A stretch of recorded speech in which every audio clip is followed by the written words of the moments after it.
It is Tuesday the 11th, and we had a little bit of selling here at the end of the day, and we are still in an uptrend, but we came down to the level that we have identified as our near-term level of importance. So we've come down quickly to that level.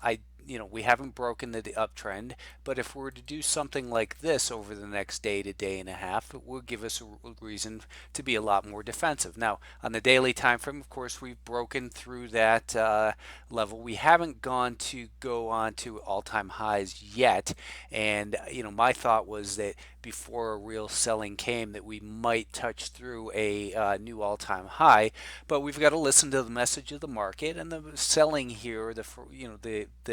The quickness of it here this afternoon just tells us that we need to be a little bit more cautious tomorrow. So that will be reflected, of course, in the individual stocks that we look at as well. The Nasdaq right down to its important level as well. But what we've seen here develop today is a lower high and lower low below now a flat to declining 5-day moving average, which puts us on intermediate term caution in the Nasdaq. We've had a hell of a rally, of course, and now we've got to look at it and say maybe, again, as mentioned the other day, maybe from this failed breakout we see a fast move lower. That's certainly something possible.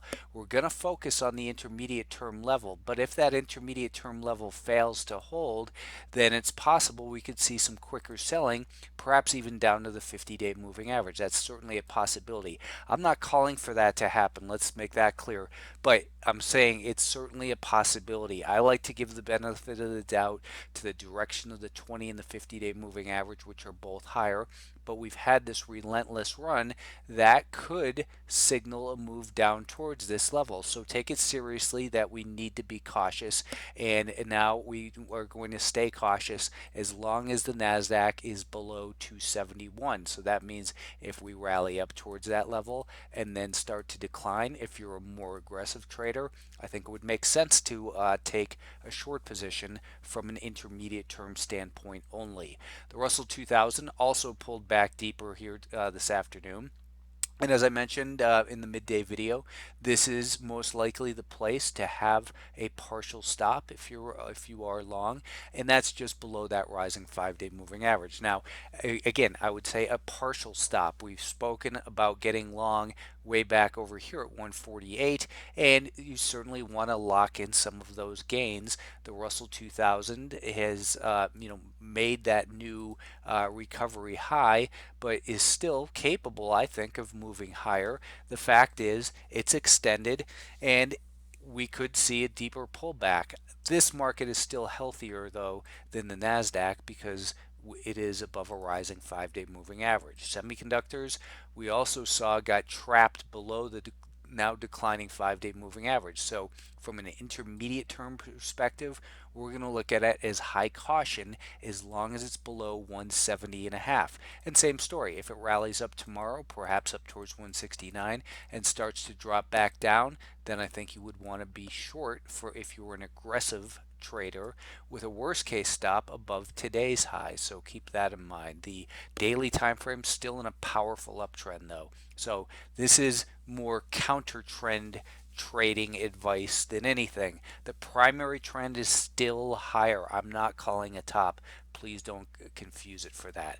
One reason for concern and thought that maybe this market will sell off a little bit deeper is the failure of what had been the leading market group, and that is the Biotechs.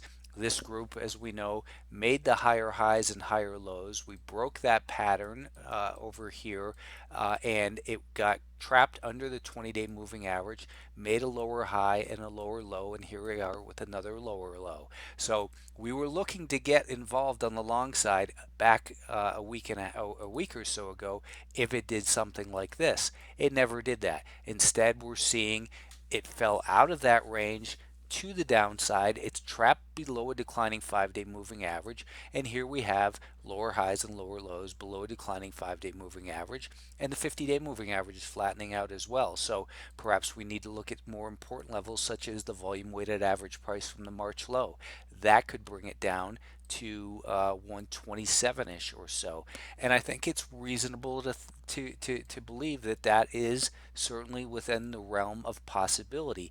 And if it were to do that, then it would help bring further fear about for the broader market as well. So a lot of reasons adding up to be cautious here. The one group that had been lagging started to outperform here the last couple days. That's the financials.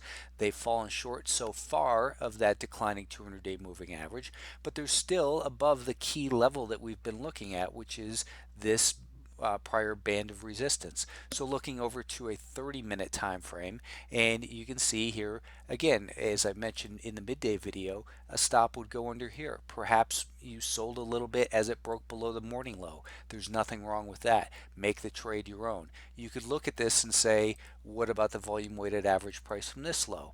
Well, it comes down way at 24.60, and that's of course where we have this prior resistance.